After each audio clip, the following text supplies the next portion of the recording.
Hai, Assalamualaikum, salam sejahtera, selamat malam Malaysia, selamat malam tuan-tuan dan puan-puan yang bersama kami di wanitaforyou.fm, TV dan radio wanitaforyou.fm. Anda kembali bersama dengan Kiran dan Ikhwan Show setiap hari Rabu jam 9 malam sampailah jam 10 malam. Ya, di manakah, kenapakah, mengapakah, apakah yang sedang berlaku, kenapa tiba-tiba gambar ni satu je? Biasa ada dua, ada Kiran, ada Ikhwan. Minggu lepas saya tipu Ikhwan, saya menyorok. Masa dia tengah live, saya tiba-tiba muncul. Bah! Minggu ni saya kena balik ke apa? Ikhwan? Ikhwan? Mana mu Ikhwan? Oh, mau perkena Abel pulak minggu ni. Aduh, sedih hatiku. At least Abel itu nampak juga sofa tu. Nampak jugalah lampu tu. Mu langsung tak nampak apa dia dah ni. Langsung tak ada mu dalam skrin ni. Mana mu Ikhwan? Mu nyorok mana mu? Ada job lain kau ni? Saya rasa Ikhwan ada job lain dah. Dia menghilangkan diri pada malam ni. Apapun anda bersama dengan kami, terima kasih banyak-banyak. Sebiasalah hari Rabu jam 9 sampai jam 10 bersama dengan Kiran dan Ikhwan Show. Mungkin hari ni Kiran Show aja di TV dan juga radio wanitaforyou.fm. Yang dah ada, terima kasih banyak-banyak. Yang dah ada pun share, terima kasih banyak-banyak. Arigatou gozaimasu. Jangan lupa, kita ada topik menarik pada malam ini. Kita ada topik yang best, yang sangat serius tapi sangat kena dengan kawasan anda, kejadian anda dan juga masyarakat dekat Malaysia. Itu kita akan bincangkan sekejap lagi. Di segmen yang pertama, seperti biasa, hari ini hari Rabu, berapakah jumlah kes COVID? Yang saya biasa tak nak sebutlah berapa jumlah dia, tapi hari ini kita tengoklah berapakah setakat hari ini. Tu dia 19,733.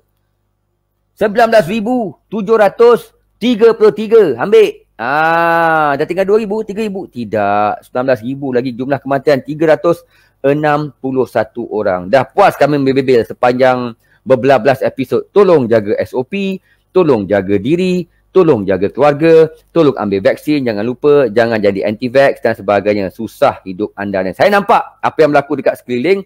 Saya hantar produk weekend lepas di taman-taman permainan. Saya tengok, wow, di taman-taman Riadah dekat Shah Alam, ramai orang siap piknik lagi, bawa tong air besar ni, tong air, lepas tu siap dia boleh buka-buka air tu, lepas tu ada makanan semua dengan anak-anak, dengan ramai sangat orang. Jadi yes, anda dah lama terkurung, anda perlukan riadah, betul, kita tahu, tapi make sure anda jaga SOP, jaga diri, jaga kebersihan, dan kalau rasa-rasa tak sihat, tolonglah jangan keluar rumah. Alright, ada berita baik pula untuk anda hari ini, yang ramai yang menunggu berita baik ini.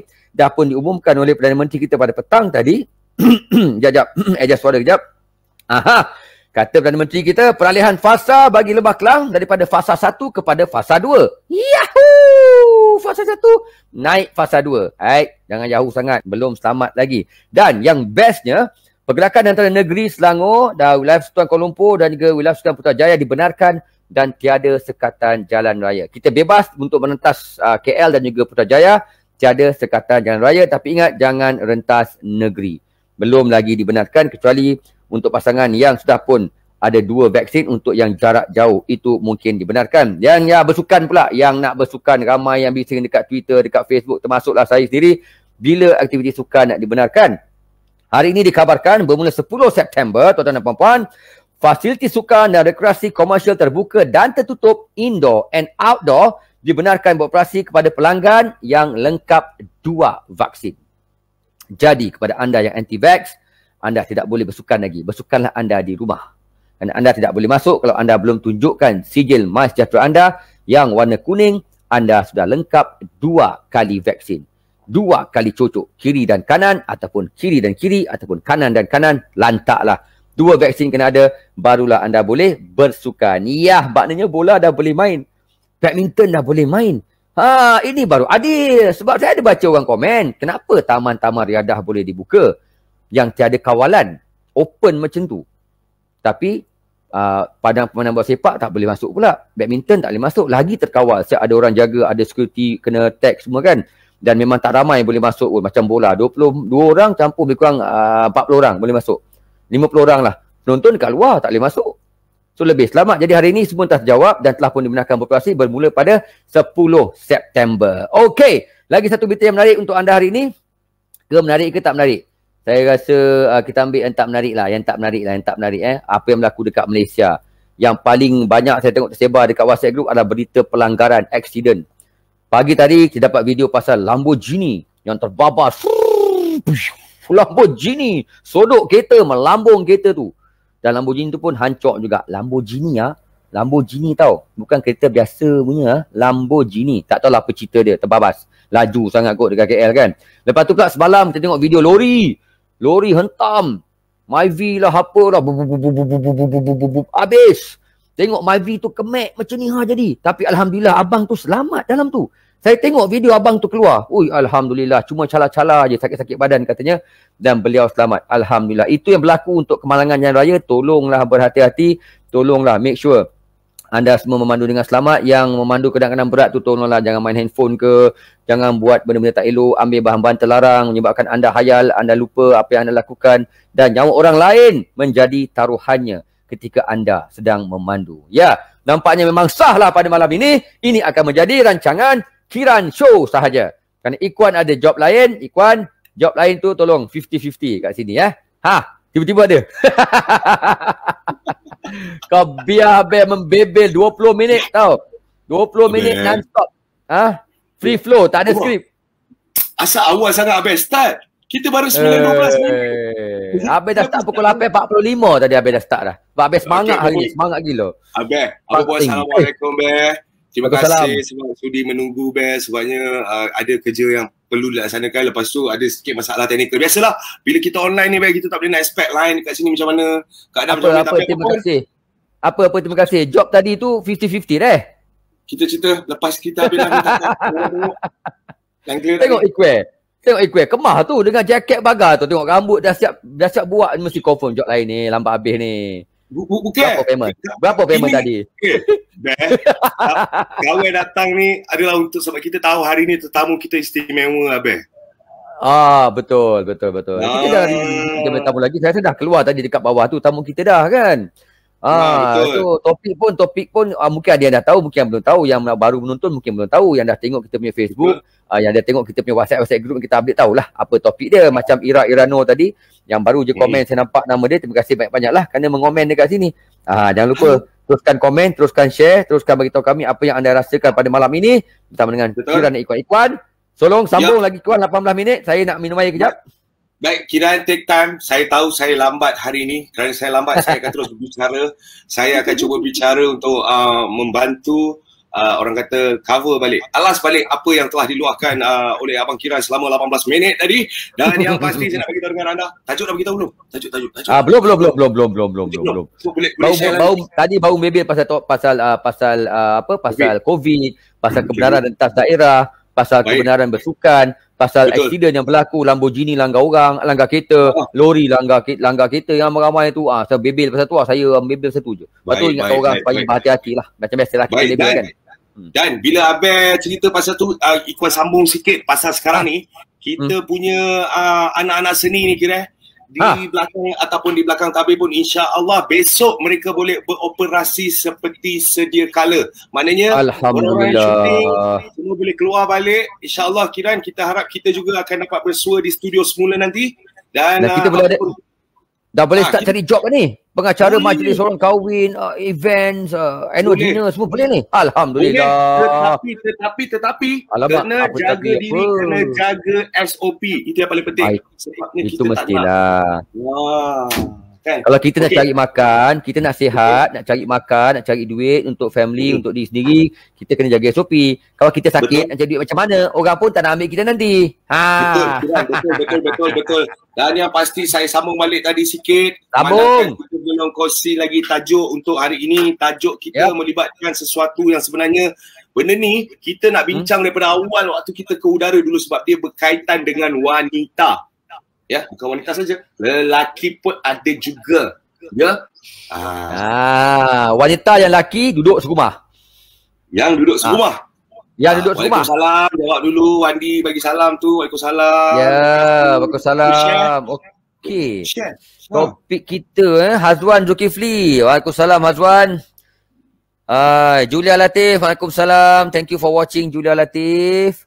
Ikwan dah stuck dah tu Wan? Iwan? Taklah saja je sebenarnya berlakon. Kau ajak. Tapi nampak jari tu gerak. Kenapa jari dia gerak sikit? Nampak macam start tapi jari dia gerak. Okey. Topik kita bongkarkanlah terus pada malam ni kan. Tak ada masalah kot. Dah 9 suku dah ni pun. Anda semua tengah menunggu. Ada berkenaan dengan Hai Fifi Elina. Berkenaan dengan kau sebut ada? Sebab saya tak ada dalam situasi ni. Awaklah sebut. Okey, saya... Sebab saya single. Okey, saya minta semua fokus kita kena cakap dalam nada yang perlahan tapi tegas sebab kata Sifu M. Nasir. Dia berbunyi begini tuan-tuan dan puan-puan. Hari ini tamu kita istimewa. Kita tahu namanya telah kita letakkan di sini. Kiran pun dah memperkenalkan tamu kita hari ini. Jadi seorang yang saya belum kenalkan secara rasmi lagi. Ikhwan silakan. Ya, sekejap lagi kita akan jemput secara rasmi. Tapi apa yang kita nak anda dengar, apa yang kita nak kongsikan ini adalah pasal tajuk yang diberi. Tajuk yang sangat penting. Nampak tu? Keganasan rumah tangga. Nasib baik rumah saya rumah bawah. Tak ada tangga. Rumah awak tangga tak? Rumah saya ada tangga tapi saya naik lift. Bawah banyak tangga. Ini lebih kepada Ikhwan lah. Sebab saya single kan. Ikhwan ni ada. Nampak ada lebam-lebam sikit kat pipi tu. Betul. Sebenarnya kadang-kadang kan bila kita sebut pasal keganasan rumah tangga ni kira banyak yang ingat kadang-kadang lelaki je yang bertindak kasar terhadap wanita. Tapi kadang-kadang ada yang ada juga wanita yang lebih kasar dan mengasari lelaki. Ini berat cerita ni. Okey, kita akan berat seketika. Kembalinya kami di segmen yang kedua nanti bersama dengan tetamu istimewa kita, orang yang tahu segala cerita, yang tahu undang-undang, apa yang perlu dilakukan. Especially Ikhwan, nampak tu kesian dia kan. Keganasan rumah tangga bersama Kiran dan Ikhwan pastinya di wanitaforyou.fm. Bukan rumah tangga kami, rumah tangga anda lah. Nampak air lebam, malu weh. Rehat dulu nak lacak kejap. Artis. Dekat.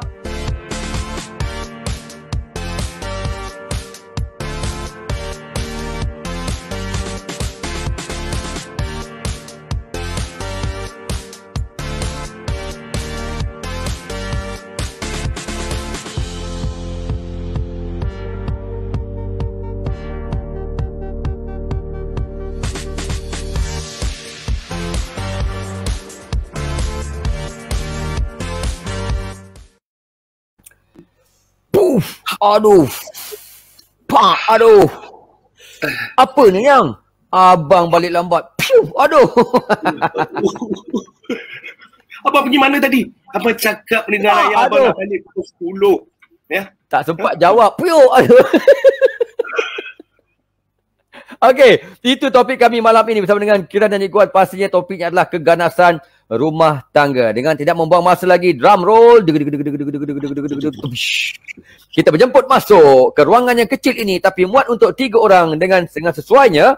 Siapa lagi kalau bukan Tuan? Silakan Ikhwan. Tuan. ACP Siti Kamsiah Hassan. Dipersilakan masuk. Assalamualaikum. Puan ACP Siti Kamsiah Hassan, Ketua Penolong Pengarah Bahagian Siasatan Seksual Wanita dan juga Kanak-kanak D11 PDRM Bukit Aman. Ini bukan main-main ini betul-betul pakar dalam bidang ni. Bukit Aman mari kita bawa. Bukan Bukit Bintang, bukan bukit-bukit lain. Bukit Aman, bukit yang paling penting dekat Malaysia. Betul. Bukit ni saya rasa ramai orang tahu. Bukit ni memang popular. Kalau kita tengok cerita Kerahas pun kita tahu juga Kiran. Betul. Bukit ni, Bukit Aman. Ada juga lokasi itu. Saya sempat borak dengan tadi Puan Siti tadi. Saya cakap kalau saya tak buat salah pun, saya lalu depan Bukit Aman tu, saya rasa takut. Kita driving dekat jalan tu, lalu depan Masjid Negara nampak Bukit Aman kan. Walaupun tak buat salah apa, tapi bertengok macam, Bukit Aman. Macam itulah. Betul. Okey, apa pun Puan, apa khabar Puan? Harap Puan sihat selalu. Macam mana? Keluarga semua sihat, okey? Okey, pertama sekali saya ucapkan Assalamualaikum warahmatullahi taala wabarakatuh kepada Kiran dan juga Ikhwan. Ya, saya. Juga kepada semua pendengar dan juga penonton wanitaforyou.fm. Baik. Saya sebenarnya kabar baik. Alhamdulillah. Yes. Okey, kalau boleh ada orang hantar komen tu, salam semua, topik malam ni best kata dia Kiran. Ifat Ismail. Yeah. Syahidah Syatir, waalaikumsalam. Kita akan buat jadi best Puan supaya orang rasa kita benda ni nampak InsyaAllah macam takut. Tapi tak, kita bagi menjadi best. Okey, Puan cerita sikit Puan dah berapa lama kerja, pernah bertugas di mana, pernah buat tugas-tugas apa sebelum ni? Sikit-sikit lah, profil. Okey, secara ringkasnya jawatan saya sekarang adalah sebagai Ketua Penolong Pengarah Bahagian Siasatan Seksual, Wanita dan Kanak-kanak. Bermakna bidang penugasan saya adalah berkaitan dengan siasatan kes-kes seksual lah seperti rogol, cabul dan sebagainya, dan juga hal-hal kes-kes yang berkaitan dengan wanita dan kanak-kanak, termasuklah juga kes-kes keganasan rumah tangga. Dan selama 30 tahun, saya 30 tahun dalam perkhidmatan, bermula pada tahun 1991, dah pun berkhidmat dalam beberapa jabatan lah dalam PDRM, antaranya Jabatan Siasatan Jenayah, bermula sebagai pegawai penyiasat lah. Saya kebanyakan pengalaman saya adalah sebagai pegawai penyiasat jenayah seksual, wanita dan kanak-kanak, dan juga pegawai penyiasat jenayah commercial crime, dan juga pegawai bahagian human resource lah, sumber manusia, dan juga pencegahan jenayah dan keselamatan komuniti, sehinggalah yang terakhir adalah balik kembali kepada Jabatan Siasatan Jenayah dalam siasatan seksual wanita dan kanak-kanak. Ya, maknanya topik malam ni jawatan. Topik dia sesuai sangatlah dengan orangnya. Ya. 30 tahun kan, jadi banyaklah. Total perkhidmatan dalam polis 30 tahun. 30 tahun. Genap bulan 12 nanti 30 tahun. Saya ada soalan lah Puan. Tapi Puan nampak macam baru 30 tahun umur. Macam mana Puan dah berkhidmat 30 tahun ni? Itu saya nak tanya juga tu. Nanti kita PM tepi. PM ikat tepi. Saya terkejut sebenarnya. Soalan sama, so aku tak payah tanya sama. Tu kena PM ikat tepi. Seriously, saya terkejut bila Puan Siti kata dah berkhidmat 30 tahun. Okey, memang kena PM tepi. Apa rahsia? Itu kita masuk topik lain nanti. Topik lain, betul. Okey Puan. Okey, on a serious note, kita bercerita malam ni pasal keganasan rumah tangga. Terlebih dahulu, boleh tak Puan explain kepada kami dan juga penonton kita pada malam ini, apakah definisi keganasan rumah tangga sebenarnya? Bila sebut keganasan rumah tangga tu, apa yang dimaksudkan dalam definisi sebenarnya? Silakan. Okey, baik. Sebenarnya bila kita menyebut keganasan rumah tangga, saya percaya macam Ikhwan dengan Kiran tadi, sebut je keganasan rumah tangga mesti tertumpu kepada tumbuk, sepak, terajang, kan. Jadi skop kita hanya nampak berkenaan dengan keganasan fizikal sahaja. Sebenarnya kita kena tahu punca kuasa iaitu undang-undang yang diguna pakai, yang ada yang membolehkan siasatan mangsa ni dibela.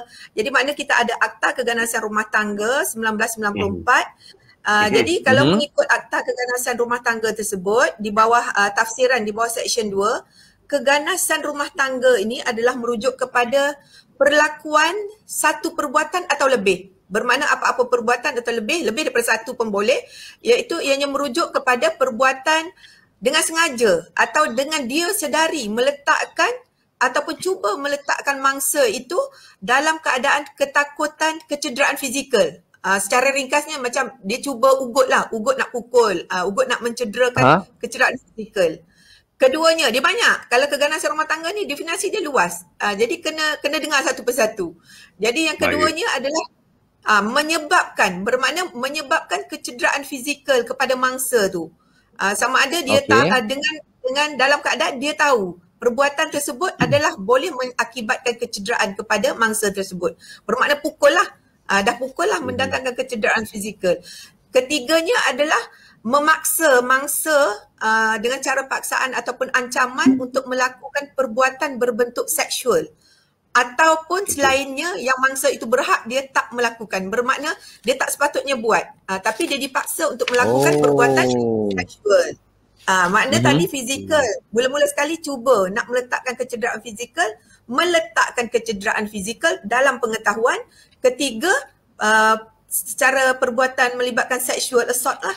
Keempatnya adalah mengurung atau menahan mangsa tanpa kerelaan. Kurungan salah kita panggil. Tak bagi keluar, tak bagi apa. Baik. Itu antara seterusnya? Ada lagi. Seterusnya ada adalah melakukan teruskan Puan. Melakukan khianat atau kemusnahan. Khianat. Khianat, okey. Kemusnahan. merosakkan harta benda. Tadi tubuh badan, sekarang ni kepada harta benda dengan niat untuk menggusarkan kesedihan mangsa tersebut lah. Kalau dah rosak barang mestilah sedih. Dan keenamnya adalah menyebabkan penderaan psikologi. Termasuklah kecederaan emosi. Ini yang maki hamun, yang buat tak layan, buat dek je tu adalah antara perbuatan-perbuatan yang dikatakan penderaan psikologi. Penderaan emosi. Maki hamun tu pun sama. Kau ni tak guna, hidup membebankan. Itu adalah antara kata-kata itu adalah menyebabkan penderaan emosi dia. Dan seterusnya adalah menyebabkan mangsa mengalami delusi dengan menggunakan apa-apa bahan yang memabukkan ataupun apa-apa bahan lain tanpa kerelaan mangsa lah, yang mana ianya menyalahi undang-undang, letak drug, dadah ke dan sebagainya, benda-benda yang memabukkan. Dan seterusnya jika mangsa tu seorang kanak-kanak, menyebabkan mangsa mengalami delusi juga dengan menggunakan apa-apa bahan yang memabukkan. Itu adalah antara orang kata keganasan rumah tangga, definisi dia. Bermakna bukan saja penderaan fizikal, bukan saja physical contact tersebut, tetapi dia juga ugutan, kata-kata, pengabaian, macam mengeluarkan kata-kata, menghina dan sebagainya juga adalah merupakan satu keganasan rumah tangga. Baik, faham. Itu antara penjelasan. Maksudnya kalau bercakap, betul. Kalau macam maki hamun, contohnya maki hamun, balik-balik je rumah, tu maki hamun hari-hari, tiap-tiap hari. Duk maki hamun je, kau ni memang tak guna, kau ni memang jantan tak guna, perempuan tak guna. Itulah dia cakap macam tu kan. Kan, tiap-tiap hari. So mengganggu emosi. Itu adalah merupakan satu penderaan emosi namanya. Barulah saya tahu yang rupa-rupanya memaki hamun juga termasuk dalam keganasan rumah tangga. Frankly speaking, this is the first time saya tahulah. Sebelum saya ingat ni keganasan rumah tangga lebih kepada macam ambil duit ke, pukul lah. Biasa kita tahu pukul lah kan.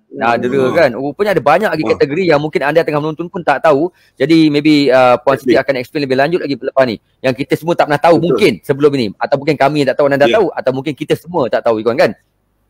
Yes, dan yang pasti terima kasih untuk itu Puan, kita nak ucapkan. Tapi kita akan bagi satu soalan, kita nak Tuan terangkan secara ringkas lah Puan macam macam kita tengok rumah tangga ni macam ada mak, ada isteri, suami, anak-anak semua kan. Jadi siapa yang boleh dikategorikan sebagai macam mangsa biasanya selain pada suami isteri? Anak-anak juga pun boleh juga ke macam mana? Betul. Betul lah. Sebenarnya ramai yang dalam kalangan kita kalau dengar je rumah tangga, sebab bunyi rumah tangga ni macam suami dan isteri saja. Sebenarnya dia meliputi, mangsa ni adalah meliputi suami atau isteri, bekas suami ataupun bekas isteri, kanak-kanak. Bermakna anak-anak yang di dalam keluarga tersebut, orang dewasa yang tidak berkeupayaan ataupun orang dewasa di dalam keluarga tersebut, termasuklah anak angkat, orang tua yang duduk di rumah, tok nenek, mana-mana anggota lain keluarga. Anggota lain keluarga ni luas. Bermakna kalau orang gaji ke, ahli keluarga, saudara mara yang ada di rumah, itu adalah sama. Termasuk di bawah tafsiran mangsa di dalam keganasan rumah tangga ni. Dan juga anggota lain keluarga tadi adalah termasuk anak-anak lelaki ke, perempuan ke, ibu atau bapa, kakak, adik, abang ataupun saudara mara yang mana pada pendapat mahkamah adalah yang terlibat di dalam hal keadaan keluarga itu. Sebab dia kata keganasan rumah tangga bermakna termasuklah mereka yang ada isunya, macam kebanyakan isu adalah isu ahli berbuk harta ke dan sebagainya lah. Bermakna ini adalah tafsirannya, bukan suami dan isteri sahaja, bukan bekas, termasuk juga ibu mertua dan sebagainya, bapa mertua dan sebagainya. Biras, ipar, semua termasuk. Semua sekali termasuk dalam konteks keganasan rumah tangga. Satu benda lagi yang saya belajar hari ini juga. Kita sama ni membayang. Mainnya suami isteri je Kiran. Bukannya anak-anak. Rupanya ipar dua pun boleh kira juga Kiran. Terlibat juga kan. Tak pernah kita sangka. Tengok malam ni Puan Siti akan terangkan lebih lanjut. Tengok kita mungkin tak tahu tapi kita tahu satu lagi benda. Dua kali Puan Siti cakap, dua benda baru kita belajar. Kalau kali ketiga cakap tak tahu banyak benda kita belajar lagi malam ni. Dan apabila saya google lah Puan Siti, kita tengok kes semenjak PKP, MCO, COVID ni makin meningkat. Saya tengok tarikh laporan, kes meningkat. Bulan Mei, bulan Jun, bulan Julai, tarikh kes makin meningkat. Jadi nampaknya ini satu masalah yang agak serius kalau kes terus meningkat akibat daripada PKP. Mungkin asyik terkurunglah rumah aja kan. Jadi agaknya berapakah jumlah kes yang dah diterima sehingga kini kalau Puan boleh Ingatlah kan. Kami tahu banyak ni. Okey, untuk daripada Januari sehingga 6 hari bulan September, jumlah kes pada tahun ni dah capai kepada 5,306. 5,306 kes. Berbanding, ni saya cakap berbanding pada tahun lepas tempoh yang sama sejumlah 3,350. Bermakna secara perbandingannya berlaku peningkatan sebanyak 58%. Berbanding tahun ini dan tahun lepas. Okey, kira kita nampak Puan, kejap Puan. Dalam 5,000 kes tu, Puan ada tak nampak nama Ikwan Naoki? Nanti saya tengok berapa banyak kes yang ada. Saya macam nampak juga tu. Sekejap. Hang. Macam Puan tengok ada Ikwan ke tak ada? Tanda-tanda. Nanti Puan PM tepi dengan saya. Apa masalah dia? Akulah. Okey. Di samping dengan rumah tangga, kita juga nampak kes perceraian juga tinggi. Itu mungkin ada kena-mengena di mana 71,000 kes perceraian telah berlaku yang saya baca itu. Dan kalau kes keganasan rumah tangga juga semakin tinggi, itu mungkin akan meningkatkan lagi kes perceraian. Tapi itu kita bawa kes lain lah. Ada kena-mengena ke Puan antara dua kes ni? Sure ada kan? Ada tak? Dia isu-isu yang berkait tu ada juga. Memang ada berkait jugalah dengan isu-isu perceraian dan sebagainya. Memang itu adalah antara punca-punca kadang-kadang bila berlaku perceraian pun dia membawa kepada isu keganasan rumah tangga. Macam dia bergaduh, berebut anak, berebut harta sepencarian dan sebagainya. Biasanya hal-hal anak lah yang akan timbul dalam konflik perceraian ni. Baik. Okey, jadi itu topik perceraian. Kan? Ada kan? Ada. Jadi ada kena ingat apa yang kita baru belajar hari ini adalah kes keganasan rumah tangga bukan saja suami isteri tapi juga melibatkan anak, melibatkan ipar duai, melibatkan mertua, melibatkan mak ayah sendiri. Satu yang cukup berat sebenarnya. Jangan sangka. Betul. Iran. Dan harus kita ingatkan juga dia punya penderaan tu bukan kata kekasaran saja, maknanya pukul kaki, tapi emosi juga. Itu juga dikategorikan sebagai keganasan. Jadi harus anda ingat, malam ni kita belajar banyak benda dengan ACP Puan Siti Kamsiah Hassan kita. Ya Kiran? Ingat jangan Puan ni cepat pandai. Balik rumah. Jadi kalau balik rumah jangan nak maki hamun lah. Balik rumah bagi Assalamualaikum ini elok ya. Sopan-sopan santun supaya anda tak termasuk dalam statistik keganasan rumah tangga. Okey, kita berehat seketika. Kami pun dah pening nak mengasimilasi banyak maklumat ni. Kita kembali selepas ini. Tolong share. Ikwan Show Wanita For You.fm.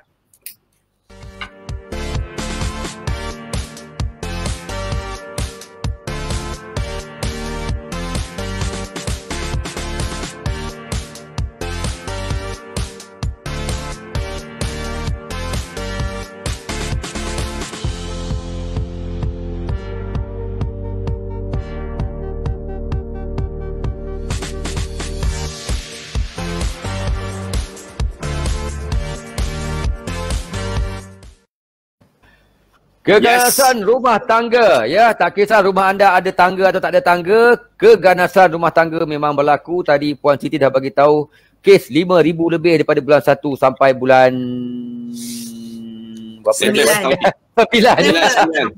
sampai bulan September. 5,000 kes, peningkatan almost 50%. Jadi tolonglah jangan tambahkan diri anda dan keluarga anda dalam statistik keganasan rumah tangga. Itulah topik kita pada malam ini.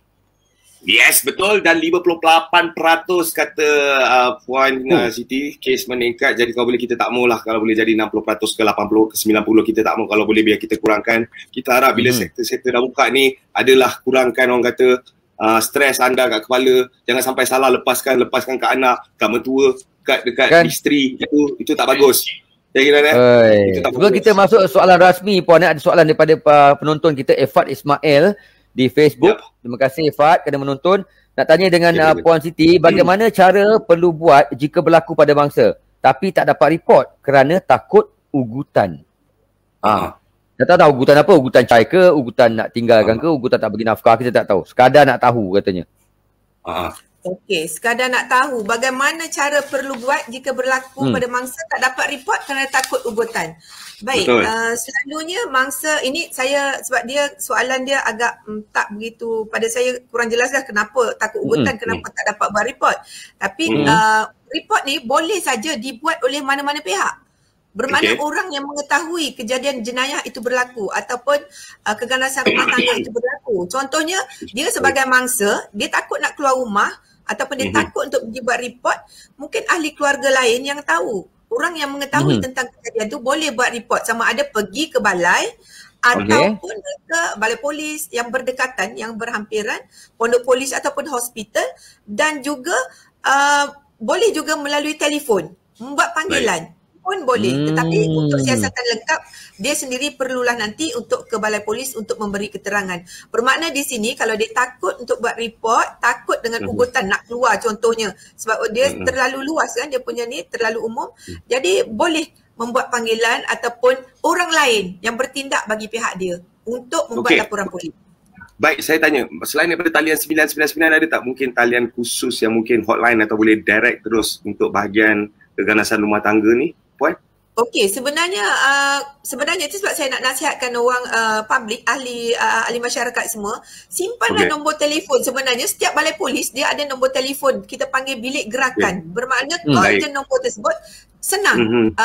Paling cepat bermakna pegawai ataupun polis yang berada di lapangan ni untuk turun membantu. Bermakna kita buat akhir bahan cepat. Di setiap balai polis ada dan juga di ibu pejabat pun ada. So buat panggilan kepada balai-balai polis yang berhampiran. Simpan nombor-nombor yang ada tersebut supaya senang. Bila berlaku, pegawai di lapangan boleh segera untuk membantu.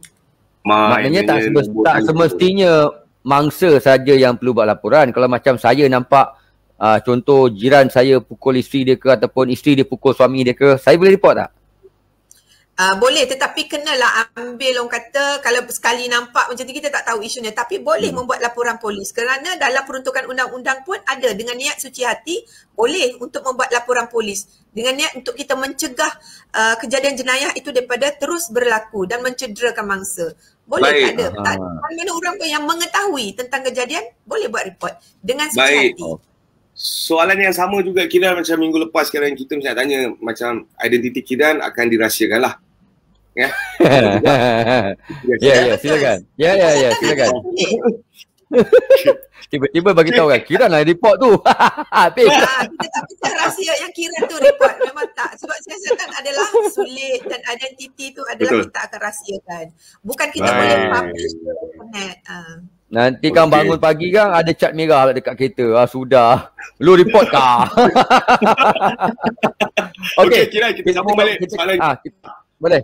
Silakan. Apakah Ikhwan soalan seterusnya? Soalan serius sikit kita kan. Macam ni kita dah cerita pasal kes keganasan dan ni kan. Kan biasanya lah kan.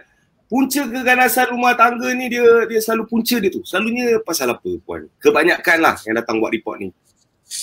Okey. Keganasan rumah tangga ni dia ada pelbagai punca, pelbagai sebab. Macam mana berlakunya keganasan. Okey, yang paling utama adalah perselisihan faham berkenaan dengan isu-isu yang kecil pun ada. Bermakna perselisihan faham.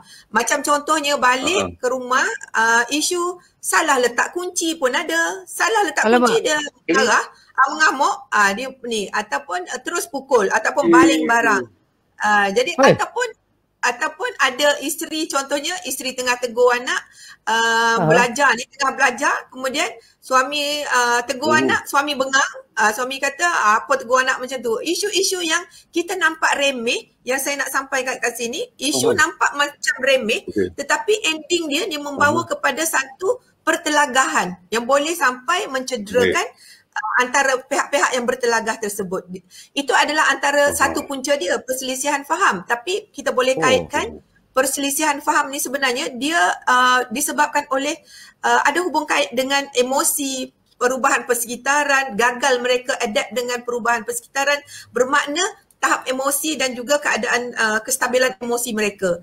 Dan sebab yang kedua adalah penglibatan di dalam penyalahgunaan dadah. Ini antara yang menyumbang tinggi juga penyalahgunaan dadah, kemudian adanya elemen-elemen panas baran ataupun faktor kesihatan mental lah, panas baran, sikap, attitude, mudah sangat baran, sikit aja nak mengamuk, sikit aja nak marah, dan juga faktor keuangan. Faktor keuangan ni adalah antara yang utama. Ini yang saya cakap antara yang utama, faktor keuangan. Marah masalah duit, masalah tak ada keuangan, dia akan membawa kepada faktor orang kata mengganggu emosi. Dia saling berkait sebenarnya. Masalah duit, masalah faktor emosi, panas baran, dia akan saling berkait dan juga ada juga isu-isu cemburu, curang. Masalah-masalah lain keluarga seperti perebutan hak penjagaan anak dan juga harta pusaka. Ini antara yang kecil-kecil, tetapi inilah yang menyumbang kepada kes-kes keganasan rumah tangga. Apabila dikumpul-kumpul dengan pelbagai isu tadi, baik daripada yang kita nampak remeh, perselisihan faham yang kecil-kecil saja, masalah balik kampung, berebut macam ni. Jadi itu pun yang menyumbang kepada kes-kes keganasan rumah tangga dan boleh membawa kepada kes yang besar. Bukan isu kecil je, nampak remeh je. Salah letak handphone, marah. Tapi dia membawa kepada satu pertelagahan yang mana akhirnya boleh juga membawa kepada kemudaratan kepada tubuh badan. Okey. Puan, saya ada satu soalan, Puan. Saya ada satu soalan je. Soalan ni mungkin bunyi dia macam kelakar lah, Puan. Tapi saya nak tanya sejujur, Puan. Pernah tak Puan dapat report macam ni? Contohnya kan, saya tertarik tadi bila Puan cakap pasal panas baran tu. Sebab saya rasa antara, dalam drama pun dia ada tunjuk. Saya rasa masalah panas ni macam kadang-kadang. Macam ni. Betul. Dan bila keadaan tak stabil, dia akan jadi panas baran. Kadang sikit dia berlenting benda semua. Bila dia dah kena tangkap kan, Puan kan? Ada tak dia cakap saya tak tahulah kenapa diri saya. Saya rasa saya kena buatan orang ke. Macam tu. Ada tak? Elemen mistik ni. Contoh dia kata macam tu. Ada tak? Ada berlaku. Dia kata ada gangguan pun ada. Bermakna dia dah meletakkan kesalahan bukan kerana perbuatan ataupun akal dia, kewarasan fikiran dia, tetapi meletakkan kepada elemen. Tapi jarang berlaku. Ada tetapi bukanlah penyumbang yang banyak. Dia kata dia dapat adalah maknanya elemen-elemen mistik ni dia macam hilang kawalan kerana ada gangguan. Sedikit tapi tak banyak, sesekali ada.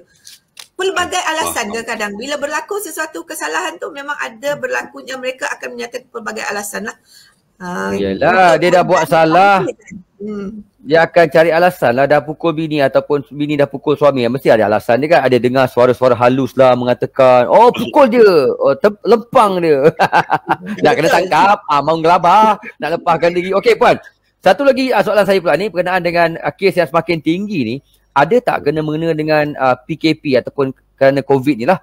Yalah, pasangan terkurung, mungkin kewangan tu mungkin juga ada, tapi masalahnya terkurung. Mungkin terlalu menghadap muka masing-masing lama sangat ke, biasa pergi kerja. Mungkin jumpa petang, pagi dengan malam. Ni tiba-tiba 24 jam. Adakah itu salah satu punca menyebabkan berlaku lebih banyak pergaduhan dan juga keganasan rumah tangga? Okey, macam yang saya terangkan tadi, dia antara puncanya yang berlaku, kalau kata terkurung kerana menyampah, dia tengok muka orang tu je hari-hari tu, saya tidak ada dalam data kami. Betul. Tak ada. Okay. Data kami kata menyampah hari-hari tengok dia je. Tidak. Sebenarnya isu seperti yang saya cakap tadi adalah isu-isu yang kalau sebelum PKP ni pun isu tu juga. Maknanya isu keuangan, isu perselisihan faham, bermakna ia berkaitan dengan soal emosi, soal sikap mereka tu dengan selalunya sikap ataupun emosi ni dia berhubung kait dengan persekitaran. Apa yang berlaku di persekitaran, perubahan pada persekitaran, hilang pekerjaan, gagal, orang kata dia resah kerana sesuatu perubahan yang berlaku di persekitaran dia, contoh hilang pekerjaan dan sebagainya, ini akan membawa kepada perubahan sikap dia. Bahkan mesti orang akan rasa risau, susah hati. Jadi ini yang menyumbang kepada berlakunya pertelagahan ataupun keganasan rumah tangga. Bukan kerana hari-hari duk tengok. Tak ada lagi report yang datang menyampah. Saya menyampah tengok dia. Tak ada, belum. Isu-isu jadinya, seperti tadi. Jadinya PKP tak ada kena-mengena, tapi COVID ada kena-mengena. Mungkin orang hilang kerja, orang kurang pendapatan, menyebabkan tension macam Puan cakap tadi, itu menyebabkan dia dibaran dan berlakunya keganasan lah. Betul, PKP, okey saya kena perjelaskan. Kategori mereka yang bertelagah ni juga adalah berbeza. Kalau kita tengok, kalau ikut statistik saya, dia ada kumpulan yang melibatkan suami isteri. Ada yang melibatkan anak dan ibu bapa. So, kategori yang bertelagah ini adalah dia lain punca-punca dia. Kadang-kadang anak dengan ibu dengan ibu bapa dengan anak-anak yang melakukan kecederaan kepada ibu bapa, dia lebih menjurus kepada punca keuangan. Kebanyakan keuangan, pelibatan mereka dalam dana. Betul. Jadi minta duit, hilang sumber pendapatan di musim PKP. Kalau saya kata tidak ada hubung kait dengan PKP juga adalah tidak tepat. Kerana dia bukan directly macam yang anggapan setengah orang, PKP ni sebab kena kurung dalam rumah, ramai yang jadi stres. Kerana kena kurung tu dia stres. Tetapi isu yang berhubung kait tu, jadi disebabkan pandemik ini banyak sumber ekonomi terjejas dan sebagainya, ini yang menyebabkan berlakunya pertelagahan. Sama juga dalam kalau hubungan suami isteri. Ada juga isu-isu yang disebabkan faktor keuangan yang membawa kepada kegusaran dan sebagainya, jadi hilang pertimbangan. Kerana risau, kadang-kadang manusia ni hilang pertimbangan. Mudah aja, benda-benda yang remeh-temeh pun dia akan jadi mudah nak marah. Dan juga kerana faktor-faktor lain lah macam dadah dan sebagainya. Contoh yang dadah tadi adalah paling ketara. Kalau untuk tahun ni, ketara kerana dengan hilangnya sumber pendapatan, hilangnya peluang pekerjaan. Mesti PKP kita hilang pekerjaan, ramai yang berhenti ataupun tak ada sumber pendapatan. Tapi kelangsungan untuk mereka mendapatkan ataupun penyalahgunaan dadah, aktiviti mereka tu tetap berterusan. Bukan senang nak berhenti, PKP je tak ada kerja je nak berhenti isap dadah. Memang tak ada, tak berlaku macam tu. Jadi kelangsungan dia untuk penyalahgunaan dadah tu tetap ada. Itu sebab benda ni semakin meningkat. Jadi dia nak teruskan kelangsungan dia tetapi duit tak ada. Itu sebab berlakunya kalau suami dia melibatkan, terpaksalah bergaduh dengan isteri, ambil barang isteri dan sebagainya. Inilah antara punca-punca dia. Ada hubung kait juga dengan PKP tetapi bukanlah directly seperti kena kurung tak boleh keluar. Kerana kalau kita tengok boleh. Jadi itu adalah saya boleh kata mitos ataupun orang-orang yang saya sebut macam orang yang tidak betul, tak detail lah berkenaan dengan orang kata senario sebenarnya. Sebenarnya isu tu adalah dah timbul dah lama. Dalam sebelum PKP pun dah ada. Cumanya bila PKP ni mungkin mendorong lebih banyak lagi kerana tadi yang saya cakap tadi, dah hilang pekerjaan, adalah hubung kait dan tak ada duit, jadi panas baran dan sebagainya. Jadi kerana mitos itu timbul Puan, mungkin kerana sebab kes mendadak ketika orang semua kena PKP. Jadi orang merasakan yang kes naik sebab yelah Puan naik banyak kan daripada apa yang berlaku tahun lepas. Maknanya orang fikir sebab PKP kot. kes kena rumah tangga pun meningkat. Tapi dia punya sub tu yang detail lain. Apa punca dia. Betul. Tapi tadi Puan dah bagi contoh lah. Puan dah bagi contoh tadi kira kita nampak macam dia tak duit, dia nak isap dadah, dia tak duit, dia curi emas bini dia gitu. Dia beli dadah jadi punca kegaduhan juga kat situ. Jadi gaduh. Lepas tu dia pukul. Okey, kalau boleh saya nak tambah sikit berkenaan dengan senario juga berbeza pada tahun lepas dan tahun ni. Kalau tahun lepas kita tak pernah, PKP ni bermula tahun lepas, Mac kan, 18 Mac 2020. Jadi satu fenomena yang baru, dan apabila ada PKP sebenarnya pada tahun lepas, bila fasa yang beberapa bulan yang pertama tersebut, yang PKP memang satu senario lain. Jumlah kes memang menurun banyak. Satu bagusnya masa PKP dengan adanya kawalan pergerakan tersebut, macam mereka yang bertelagah, yang melibatkan bekas suami dan isteri contohnya, yang mereka tidak ada peluang untuk ada physical contact. Jadi ada sekatan pergerakan, macam tak boleh lalu SJR nak pergi, ada sekatan jalan raya. Jadi mereka ni tak ada peluang untuk berlakunya pertelagahan. Jadi PKP pada tahun lepas memang berbeza pada 5 bulan pertama tersebut. Memang penurunan pada jumlah kes. Bukan kerana, memang betul dia turun kerana memang tak berlaku, kurang berlakunya. Peluang jenayah untuk berlaku tu kurang. Contoh dalam kes suami isteri. Kebanyakan kes yang melibatkan suami dan isteri adalah kerana faktor cemburu. Cemburu dengan apa yang berlaku di tempat kerja, dia syak isteri dia ada skandal tempat kerja. Jadi bila PKP pada tahun lepas, jadi mereka berada di rumah, tak ada peluang. Suami pun tak mensyaki isteri dia ada hubungan sebab ada depan mata dia. Sebenarnya depan mata 24 jam. Peluang dia nak mensyaki. Ini betul sebab saya tengok penurunan ketara kalau suami isteri, isu cemburu, isu curang memang turun. Tetapi dia dah beralih apabila tempoh yang panjang, apabila PKP ataupun pandemik ni, bukan PKP sebenarnya, pandemik COVID-19. Yes. Pandemik COVID-19 ni dia lebih kepada dia orang kata efek dia kepada faktor ekonomi. Jadi dia membawa kepada faktor sosial. Apabila dalam tempoh yang panjang, peringkat awal duit masih ada, orang masih ada gaji, mungkin masih ada gaji, belum lagi dibuang sepenuhnya. Tapi bila tempoh yang panjang sebegini, memang dia ada memberi kesan sumber keuangan dia membawa kalau hilang peluang pekerjaan, memang membawa efek kepada orang kata kegusaran lah. Gusar, susah hati, kita tak ada duit pun kita susah juga. Sedangkan ada faktor-faktor lain yang mereka perlu survive. Jadi inilah yang mendorong bila long term memang kita tengok. Itu sebab masuk tahun kedua PKP memang dia berubah. Dia terus naik mendadak. Dia terus naik. Jadi tiap bulan 400 pada tahun lepas kes. Pada tahun ni dia bawa kepada 700. Secara purata lah 700 kes sebulan. Walaupun dalam range yang sama, dalam punca yang sama. Tetapi ini adalah antara faktor-faktor terjejasnya berlakunya persekitaran kita berubah, terutamanya sektor ekonomi lah. Bila ekonomi ni tak stabil memang orang akan huru-hara. Wow, jadi janganlah tambahkan kerja pihak polis untuk menyiasat lebih banyak kes lagi. Tolong bertenang. Wahai pasangan-pasangan sekalian, tolong bersabar, berfikir dahulu sebelum bertindak. Jangan sampai dah pergi report, polis punya kes bertambah, statistik naik, pening kepala Puan Siti nanti nak menyiasat satu-satu, nak settlekan satu-satu, nak buka file. Hoi, kita semua tak gembira kalau macam tu. Betul. Kan? Sebab memang kita tahu macam tadi sebulan 700 kes kiraan. Itu yang kita tahu laporan. Yang kita tak tahu yang mungkin ada yang pun stres tapi tak report sebab tak tahu ini contoh keganasan rumah tangga, kita tak tahu lagi kiraan. Puan, yang 700 tu pun nak allocate berapa pegawai nak siasat tu? Berapa banyak masa nak guna, nak dibuka kes, nak siasat, nak study, nak ambil tindakan. Jangan kira lah yang tak report kan. Yang report tu pun saya rasa Puan Siti and co dekat Bukit Aman dah pening kepala dah. Kes berlambak. Berpeluh. Jangan ingat kerja polis sedang Okey, kita pun dah berpeluh ni dengar. Macam-macam hal kekerasan rumah tangga. Kita minum air sekejap. Kita berehat seketika. Kembali bersama kami sekejap lagi. Dan juga Puan Siti di TV dan radio Wanita For You .fm. Jangan.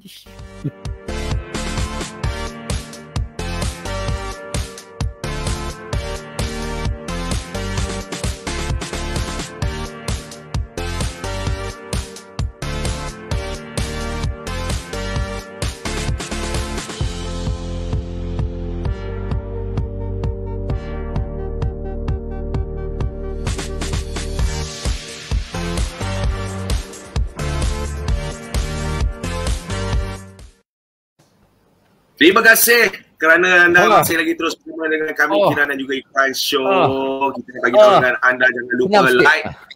Ada komen, silakan komen. Topik kita menarik hari ini keganasan rumah tangga. Yang penting share apa yang kami sedang sembang ini. Mungkin ini menjadi panduan kepada anda atau rakan-rakan anda yang mungkin tak tahu apa antara keganasan rumah tangga yang terjadi. Lebih detail kita cerita hari ini bersama dengan tetamu kita Kiran. Okey, selamat malam kepada Syakila Mar, Nizam Ijam dan juga semua yang tengah menonton sekarang ni. Yang ada masalah rumah tangga pun mungkin boleh mengadu dengan kami secara live ini. Maybe Puan Siti boleh bagikan nasihat untuk anda secara live malam ini. Mana tahu, jangan segan-segan nak minta panduan ke, cara nak menguruskan masalah-masalah macam ni. InsyaAllah kita boleh berkongsikan masalah tersebut. Alright, soalan seterusnya Puan Siti dari segi perlindungan untuk mangsa-mangsa yang membuat laporan. Ini mangsa lah, bukan orang luar lah. Ini mangsa sendiri yang buat laporan pada pihak polis. Kalau dia kata saya buat laporan dan saya juga minta perlindungan daripada pihak polis, apakah yang pihak polis akan buat ketika itu Puan Siti? Okey, bila menyentuh berkenaan dengan isu perlindungan, sebenarnya ada dua perkara. Kalau perlindungan bermakna protection dari segi menghalang daripada pelaku jenayah itu untuk melakukan sebarang keganasan terhadap mangsa. Keduanya adalah dapatkan tempat perlindungan. Di sini kalau dalam isu perlindungan, mangsa ni sebenarnya di bawah Akta Keganasan Rumah Tangga memang orang kata ada peruntukan yang disediakan di bawah akta ini di mana mangsa boleh mendapat perintah perlindungan iaitu daripada mahkamah untuk melindungi diri dia daripada diganasi, dikasari oleh pelaku jenayah tersebut. Di mana mahkamah mengeluarkan perintah dalam tempoh kalau siasatan polis dijalankan, perintah untuk mendapat perlindungan ni adalah mohon di mahkamah lah, tetapi agensi selalunya pegawai pelindung lah yang akan membuat permohonan membantu mangsa-mangsa ni. Bermakna permohonan boleh dibuat sama ada oleh Jabatan Kebajikan Masyarakat, pihak polis ataupun mangsa pergi sendiri kepada mahkamah untuk mohon perintah perlindungan. Perintah perlindungan. Dia ada 3 jenis perintah perlindungan sebenarnya. Perintah perlindungan kecemasan, kita panggil EPO, Emergency Protection Order. interim protection order ataupun perintah perlindungan sementara, di mana perintah perlindungan sementara ni adalah semasa sepanjang tempoh siasatan dijalankan. Bermakna bermula daripada dia buat report. Dia buat report kata ni, dia ada diganasi sebagai mangsa keganasan rumah tangga, polis jalankan siasatan, perlu polis jalankan siasatan. Jadi bila polis jalankan siasatan, contohnya sampai sehingga setahun setengah, kes belum dituduh lagi. Bermakna sepanjang tempoh siasatan dijalankan sehingga dia dituduh, dia layak, dia berhak untuk mendapat perintah perlindungan sebagaimana yang diperuntukkan ataupun telah dikeluarkan oleh mahkamah. Tetapi dia kena mohon. Jadi pemangsa ni dia kena mohon di mahkamah. Jadi masa proses siasatan biasa kita akan maklum pada mangsa lah. Keduanya adalah perintah perlindungan semasa proceeding dijalankan ataupun perbicaraan di mahkamah. Bermakna dah habis, bila dah tuduh, tamatlah perintah perlindungan sementara tadi, interim protection order. Kemudian dia akan mohon balik untuk dapatkan perintah daripada mahkamah semasa proceeding. Bermakna apabila dah tuduh, bermula daripada tarikh tuduh sehinggalah tarikh jatuh hukum. Bermakna dah ada sabitan dan sebagainya, tamatlah perintah perlindungan. Ini adalah ataupun sehingga setahun. Dia boleh sampai 2 tahun untuk perintah perlindungan. Dia boleh sampai pada 2 tahun. Jadi kalau dalam masa perlindungan itu, adakah mangsa dan juga si pemangsa akan dipisahkan lah? Tak boleh bersama ke macam mana tu? Dia ada syarat-syarat dia di dalam tu. Maknanya dia tak boleh mendekati mangsa ni sejarak mana, dan ada dia punya perintah-perintah di dalam tersebut. Dia ada clause condition dia macam mana di dalam perintah tersebut. Okay. Boleh mengasari dia, tak boleh mendekati, tak boleh maknanya janji dia tak boleh. Dia menghalang, perintah tu adalah menghalang dari mahkamah, menghalang daripada pemangsa ni untuk mengasari mangsa. Dia ada beberapa perintah-perintah di dalam tu. Jadi perintah ni, protection order ni adalah untuk tempoh dia lah, orang kata dia sah sehingga 2 tahun. Okey, kebiasaan kan kita biasa saya dengar yang ada jarak-jarak ni biasanya macam kadang-kadang kes-kes contoh, kalau saya salah betulkan Puan, macam kes-kes rebut anak ni kadang-kadang ada ke macam tu? Kalau ikutkan Puan. Ada, kebanyakannya kes-kes yang berebut anak ni yang selalunya yang ada antara yang menyumbang kepada keganasan rumah tangga ni memang ada antara sebab-sebab berebut hak penjagaan. Jadi ini yang mereka berkelakar. Memang ada. Tadi saya dah sebutkan memang ada termasuk di bawah kategori masing-masing tak nak mengalah kan, masing-masing ada ego, masing-masing nak mengaku anak aku, padahal anak bersama, bukan anak kau seorang je kan. Jadi anak yang jadi mangsa akibat perebutan dan juga ego mak dan ayah yang dah mungkin tak serasi bersama kan. Betul, so faham. Jangan peningkan kepala puan dengan masalah-masalah macam ni lah. Sebenarnya kira benda-benda macam ni, ibu bapa tu walaupun dah tak sefahaman, tidak bersama, sebenarnya mereka kena ambil inisiatif sendiri, berbincang baik-baik kan. Jangan sampai nak melibatkan polis, ini dah jadi tanggungjawab polis pula, nak kena fikir kau punya masalah pula. Aduh. Kadang-kadang masalah tu pada saya macam irrelevant. Kau boleh settle sendiri kot. Kenapa dah nak susahkan orang lain? Mas nak apa? Nak memikat pandai pula. Tak ada telefon polis. Polis tolong pikatkan awet itu untuk saya. Okey, Kiran dan Ikhwan, tadi saya lupa sebut berkenaan dengan ada disebut pasal apa perlindungan tadi. Tadi baru perintah perlindungan, tapi tempat perlindungan. Kadang-kadang dia bila dia tak boleh rasa bumbung. So dia perlu katalah dia memerlukan tempat perlindungan. Bermakna dia boleh, JKM ada menyediakan, Jabatan Kebajikan Masyarakat ada menyediakan tempat untuk perlindungan sementara lah. Bermakna selain daripada JKM ada juga kerjasama daripada NGO dan sebagainya untuk menyediakan tempat perlindungan. Dan seterusnya perkhidmatan kaunseling juga ada disediakan. Macam bahagian di sebelah sendiri kita ada pegawai psikologi untuk memberi sokongan emosi kepada mangsa yang terjejas lah dalam kes keganasan rumah tangga, dan begitu juga oleh Jabatan Jabatan Pembangunan Wanita dan juga Jabatan Kebajikan Masyarakat. Biasanya mereka ada perkhidmatan perkhidmatan ini yang diberikan kepada mangsa-mangsa keganasan rumah tangga. Jadi agensi-agensi ini memang PDRM dan pelbagai agensi lain sebenarnya saling bekerjasama melengkapkan dalam usaha untuk membentras ataupun menangani keganasan rumah tangga. Bukan polis sahaja. Polis ada bidang kuasa dia, JKM ada bidang kuasa dia dan juga beberapa agensi lain termasuk hospital dan juga Jabatan Pembangunan Wanita lah di bawah Kementerian Pembangunan Wanita. Okey, jadi bekerjasama di situ kementerian dan juga pihak polis untuk menyelamatkan mereka yang telah terlibat dalam keganasan rumah tangga. Ini soalan seterusnya Kuan daripada admin kita. Soalan ke-8 kita pada malam ini. Soalan ke-8 ni Kiran Ini nak cerita pasal akta ni tadi Kiran kan. Ya, akta tu. Rumah tangga ni 1994 pindaan 2017 telah dikuatkuasakan di seluruh Malaysia. Jadi kan rasanya Puan kan macam mana kes-kes yang terjadi seumpama ini disiasat oleh pihak PDRM sendiri? Okey, macam yang saya sebutkan tadi, menangani jenayah keganasan rumah tangga ini memang bukan satu agensi. Polis memang dia ada kuasa untuk menjalankan siasatan, tetapi pelbagai agensi lain juga saling berkait ataupun saling melengkapi. Seperti pihak hospital untuk memberi rawatan dan juga Jabatan Kebajikan Masyarakat untuk pelindungan dan juga mahkamah untuk menyediakan atau mengeluarkan perintah. Jadi di sini dalam orang kata bagaimana kes ni disiasat, sebenarnya dia bermula daripada laporan polis. Kalau tak ada laporan polis, macam mana polis nak siasat? Kalau kita tak tahu. Jadi yang penting sekali, satu-satu kes keganasan rumah tangga tu perlulah ada orang yang melaporkan. Kita tahu ada mangsa yang memerlukan. Jadi kita lihat kalau laporan polis itu ada elemen-elemen jenayah, ada elemen kesalahan jenayah, bermakna ada kejadian pukul, mencederakan dan sebagainya, bermakna kita akan jalankan siasatan berdasarkan seksyen kesalahan yang diperuntukkan di bawah undang-undang yang ada di Malaysia. Biasanya di bawah kanun keseksaan, di bawah akta kesalahan seksual terhadap kanak-kanak jika kesalahan itu adalah melibatkan kesalahan seksual seperti rogol, sumbang mahram dan sebagainya. Jadi kita akan jalankan siasatan. Kita nilai dulu laporan polis tersebut. Bila kita nilai ada elemen jenayah, kita akan siasat di bawah seksyen yang bersesuaian. Ataupun kalau tidak ada elemen jenayah, contohnya dia datang buat report, saya dah tak nak dah hidup bersama dengan suami saya ni, saya nak bercerai. Jadi di sini isu-isu rumah tangga juga, tetapi dia tidak jatuh kepada kesalahan jenayah. Jadi dia hanya isu rumah tangga.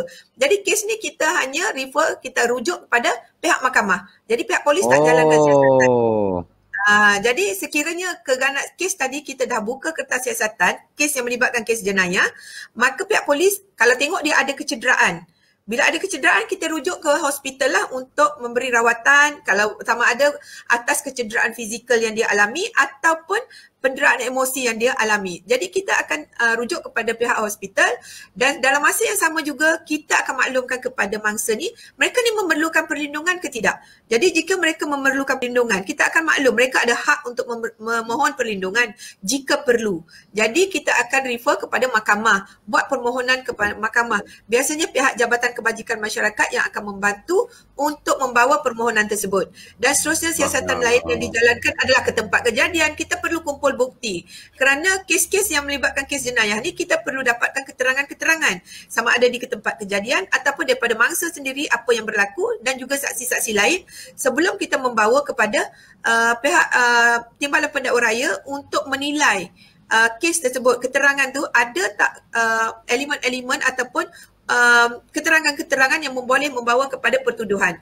Jadi dalam masa yang sama sebelum kita bawa kepada pihak pendakwa raya, sudah tentu pelaku jenayah ni kita akan kesan. Kita akan tangkap jika perlu. Kalau ianya memang memang keganasan rumah tangga, kes-kes yang keganasan rumah tangga memang boleh ditangkap. Memang kes yang boleh ditangkap itu ada di bawah peruntukan Seksyen 18A Akta Keganasan Rumah Tangga. Jadi kita ambil keterangan mereka yang terlibat dan juga pelaku jenayah ini, suspek dalam kes ni. Jadi itu antara orang kata senario di macam mana polis menjalankan siasatan. Banyak melibatkan agensi lain. Dan juga dia berdasarkan beberapa proses, mengambil keterangan, buat report dulu, mengambil keterangan, pergi ke tempat kejadian dan seterusnya kita menangkap dan juga mengambil keterangan pelaku jenayah ini dan seterusnya merujuk kepada Jabatan Peguam Negara untuk memberi nasihat dan juga memutuskan apakah kes ini boleh dibawa kepada satu pertuduhan ataupun tidak berdasarkan keterangan yang dibawa oleh pihak polis. Dia punya proses punyalah panjang. Sebab itulah tadi kata perlindungan sampai 2 tahun pun ada juga dia untuk setahun. masukkan. Dia setahun tetapi boleh sampai 2 tahun. 2 tahun, ya. Bergantung pada kes lah kan. Jadi tolonglah, memang complicated. Nampak macam simple tapi agak complicated. Nak panjang lebar cerita dia nak sampaikan. Tolong. Betul. Kalau ada bab macam ni. Sampai ketuduh tu memang panjang cerita. Kan? Ya, Susah rupanya nak bawa sampai tertuduh tu. Ya, bukan saja PDRM, dia melibatkan NGO lain juga. Jadi kat sini dia melibatkan ramai orang dalam satu kes yang mula daripada remeh-temeh sahaja. Kadang saya rasa macam lagi complicated daripada tangkap penyenayah yang merompak bank ke, yang mungkin buat benda lain ke. Macam lagi senang tangkap diorang kot. Lagi senang dapat bukti tu banding dengan apa yang berlaku sekarang. Nak ada perlindungan lah, itulah, inilah. Okey. Saya nak baca balik nota tadi ni. Kita berat seketika Baik. Banyak sangat tadi pencerahannya Kiran. Kita harap yang dikongsikan hari ini, wahai tuan-tuan dan puan-puan, dapat anda serapkan dalam kepala supaya anda tahu sekecil-kecil perkara pun boleh dikategorikan juga sebagai keganasan rumah tangga walaupun dia sebenarnya meremehkan. Baik, kita beri Kiran.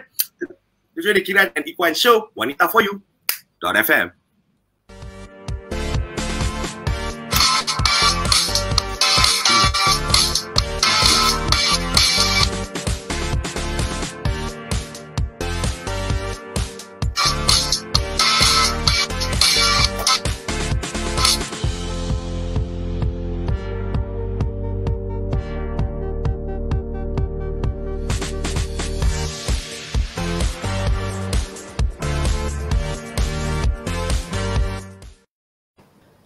Seperti biasa, Kiran di Klang. Ikhwan sekarang ni berada di mana? Saya tak tanya tadi, lupa. Mungkin ada di Ampang, Kuala Lumpur.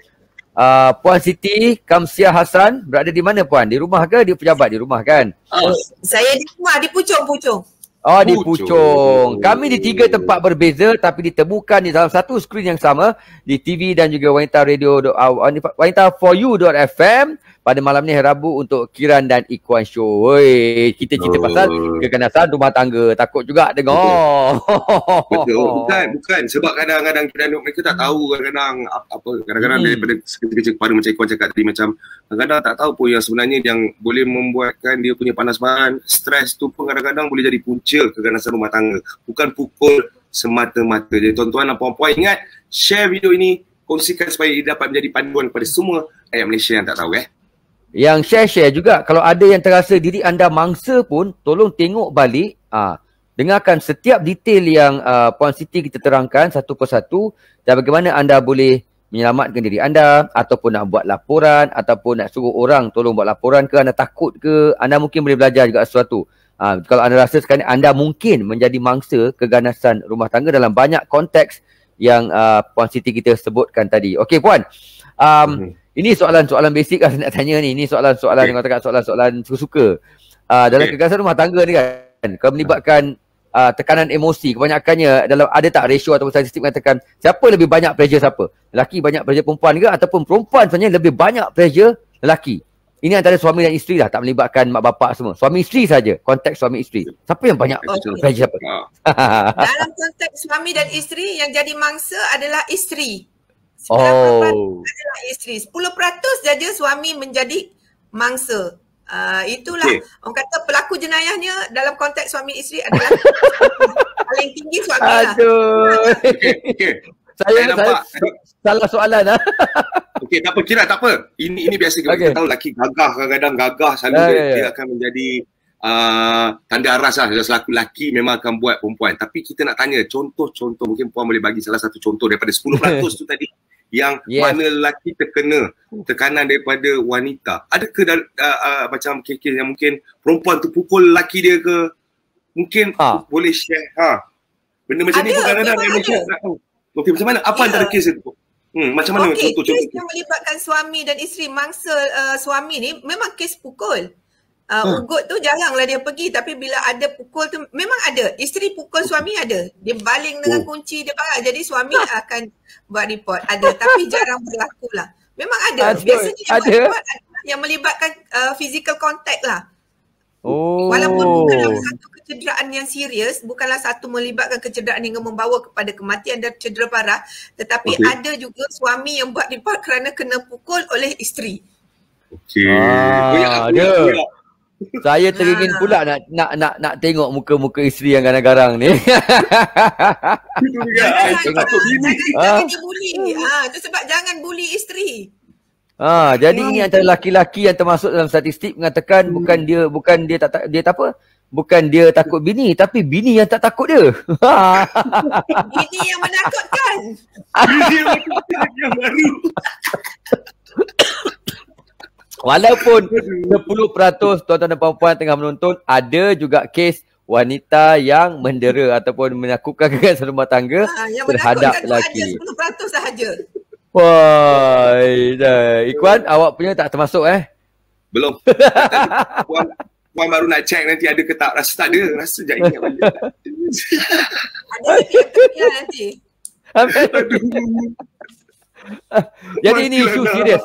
Ya, walaupun kami bergelak-gelak, ini sebab pasal soalan statistik antara lelaki dan wanita. Tapi ingat apa yang Puan Siti terangkan semuanya benda-benda penting, semuanya benda-benda yang anda perlu tahu kalau anda terlibat dalam statistik ini, ataupun anda ada mendengar, ternampak orang-orang yang melakukan keganasan rumah tangga. Bukan konteks pukul saja, maki hamun pun sebenarnya terkira ataupun termasuk dalam kategori keganasan rumah tangga.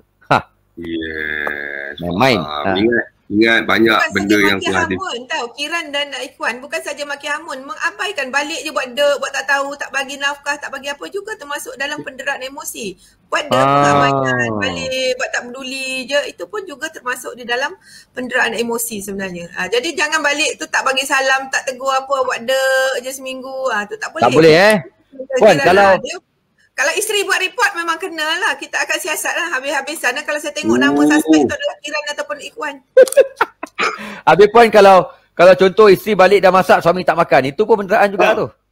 Macam mana? Itu tengok tahap macam mana. Tu sebab kita kena pergi dalam kes-kes yang melibatkan penderaan emosi ni. Kalau dia kena ada laporan daripada pakar. Ni bukan soalan yang biasa-biasa. Kiran bagi soalan tadi nampak macam kelakar, nampak macam gurau-gurau. Tapi sebenarnya betul. Penderaan emosi ni memang kita tak nampak sebenarnya, tetapi dia kena tengok pada pakar yang akan menentukan. Bermakna kalau dia lama dibuat hari-hari dia masak, hari-hari masak tak makan, memang ianya boleh jatuh kepada apa yang dia rasa, mengganggu emosi dia. Bila membawa kepada mengganggu emosi, doktor, pakar yang akan menentukan.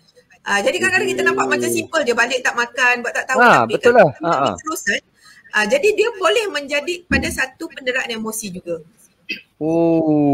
Baru kita tahu. Pakar psikiatri sebenarnya kena rujuk kepada pakar psikiatri, kena ada beberapa sesi untuk menyatakan tahap dia punya mental state dia lah, maknanya dia terdera emosi dia. Itu yang penting. Satu lagi soalan tu Puan, ini pun soalan nampak macam mengarut tapi saya nak tanya juga. Bagaimana pula dengan isteri-isteri yang meminta suami-suaminya mengeluarkan duit yang dapat duit Aisina, Ailestari, Aicitra tu untuk beli barang kemas lah, untuk beli itulah, sedangkan suami dia ada plan lain tapi dia paksa. Abang dah keluar Aisina kan, saya nak satu rantai, saya nak rantai daun ni, saya nak itu macam mana? Suami dia boleh reflect, boleh report tak IC saya nak duit saya macam tu? Baik, kalau dalam konteks ni kata contohnya adalah kerana penderaan emosi lah, kita masuk kepada penderaan psikologi dan emosi jugalah.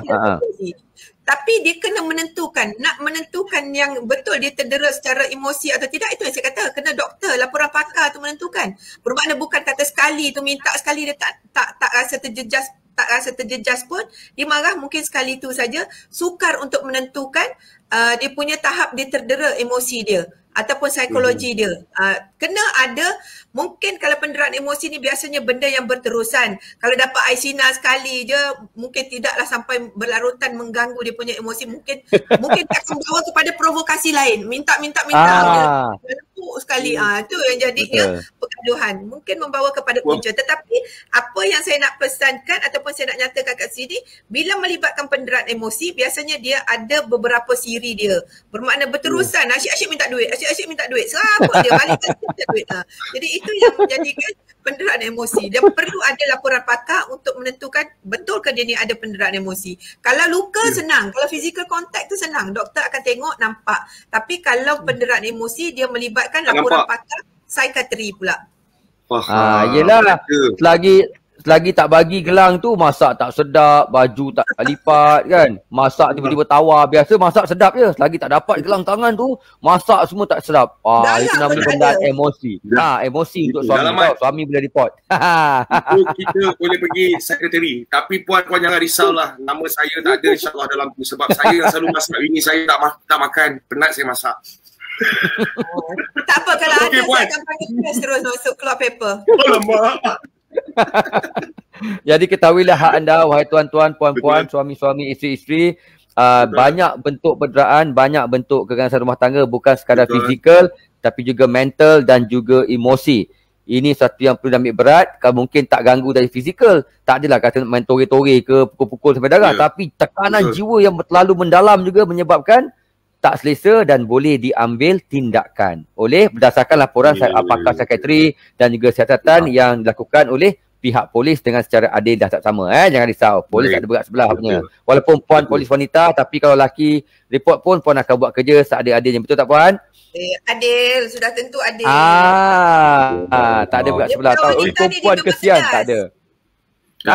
Jadi kita pun sebenarnya kita dah ambil masa lebih dah SCP kita, Puan Siti Kamsiah Hassan, untuk sama-sama dengan kita. Jadi secara ringkas malam ni, Puan, kita tahu kes pun meningkat 58%. Kita nampak sebulan ada 700 kes. Itu yang kita tahu kan. Mungkin ada nasihat kepada seluruh rakyat Malaysia yang dapat melihat orang kata Wanita for Hidup FM, Kiran dan juga Ikhwan Show ni mengenai kita punya topik malam ni, keganasan rumah tangga ni. Silakan. Okey, pertama sekali secara ringkasnya, menangani jenayah keganasan rumah tangga ni adalah tanggungjawab bersama, bukan polis saja, bukan agensi saja. Dan yang penting sekali adalah individu yang terkesan tersebut. Mangsa tu perlu tahu hak dia, perlu berani tampil melaporkan diri dan juga lapor kepada channel yang betul. Saya nak bagi tahu channel ni adalah perlu channel yang betul, bukan pergi kepada platform-platform yang bukan orang yang ada kuasa untuk menjalankan siasatan dan sebagainya. Jadi jangan sesekali buat live dekat media sosial. Betul. Itu adalah menimbul kecaman dan juga pelbagai tanggapan netizen. Dan seterusnya adalah ahli masyarakat juga perlu memainkan peranan sebagai mata dan telinga ataupun untuk prihatin ataupun untuk turut sama memaklumkan, melaporkan jika mengetahui ada berlakunya keganasan rumah tangga di persekitaran ataupun dalam pengetahuan mereka. Dan seterusnya adalah pelbagai agensi ini akan saling bekerjasamalah. Jadi apa yang nak saya sampaikan adalah kerjasama mangsa, individu, ahli masyarakat dan pelbagai agensi, barulah kita satu orang kata komprehensif lah untuk menangani jenayah ini. Bukan terletak pada tanggungjawab individu itu sendiri, individu itu saja ataupun agensi-agensi yang tertentu saja. Itu adalah pesanan. Okey, saya betul. Saya pun cukup tak suka, Puan. Saya cukup tak suka kalau pasangan ni bergaduh. Puan benda ni banyak berlaku dekat Facebook. Saya tengok berebut anak lah. Dia akan cerita secara detail apa yang berlaku dekat Facebook. Nak memburukkan pasangan masing-masing. Dan kita yang tak tahu apa-apa ni, sebab kita follow dia atau kita nampak orang share, kita pun baca dan kita pun tahu apa yang berlaku masalah keluarga dia. Antara dia dengan suami dia atau dia dengan mertua dia. Dia bercerita dekat Facebook. Segala-gala dia tulis dekat Facebook dan share dengan semua orang. Lepas tu menimbulkan kecaman pula. Kita tak tahu betul tak betul. Tapi bila kita terbaca atau kita akan cepat trigger. Kita pun akan, oh ya ke teruknya perangai dia ni. Lepas tu akan menimbulkan satu benda yang membuatkan malu kepada pihak yang satu lagi pula. Bila kalau dia pula terbaca orang kecam dia macam tu kat Facebook kan. Dia timbulkan spekulasi dan juga provokasi. Itu yang biasanya terjadi, spekulasi dan juga provokasi dan akhirnya jatuh kepada kesalahan jenayah lain juga. Mungkin jatuh kepada fitnah dan juga penyebaran berita-berita yang tidak benar. Okey, baik. Okey, saya nak ambil contoh satu lagi lah. Satu lagi macam kalau katalah terjadinya keganasan rumah tangga. Kita tahu suami isteri bergaduh. Pelaku ni bukanlah dia upload dekat Facebook apa benda. Cuma orang lain, orang ketiga yang datang ambil video, tunjuk tu pula. Mungkin ada nasihat untuk diorang pula, Puan. Kadang-kadang suami isteri bergaduh. Tapi pasal video tu jadi tanggapan dah jadi negatif. Macam nampak benda tu tak elok dah. Padahal dia pencitnya hal dia tu. Atau macam mana pula? Mungkin ada nasihat. Itu yang saya nak pesankan kepada ahli masyarakat, boleh melapor tetapi melapor atau boleh ambil peduli tetapi peduli yang sewajarnya dan bertindak secara berhikmah. dan pada channel yang betul. Kalau dia pergi kepada channel yang tidak betul, yang orang yang tidak ada kuasa untuk menjalankan siasatan, satu dia menjejaskan siasatan kerana ianya menimbulkan pada kegusaran kepada mangsa dan juga menjejaskan siasatan, berkemungkinan dia akan mengganggu keterangan-keterangan. Dah bercanggah, dia tayang lain, dia komen lain, dan nombor satu sekali mereka akan mengganggu emosi mangsa. Ini yang menyebabkan kadang tak naklah tarik balik report dan sebagainya. Jadi pada saya ahli masyarakat perlu memainkan peranan, ambil peduli sewajarnya dan juga secara berhemah. Bertindaklah pada platform yang betul dan secara hemat dan cermat dan berhemah.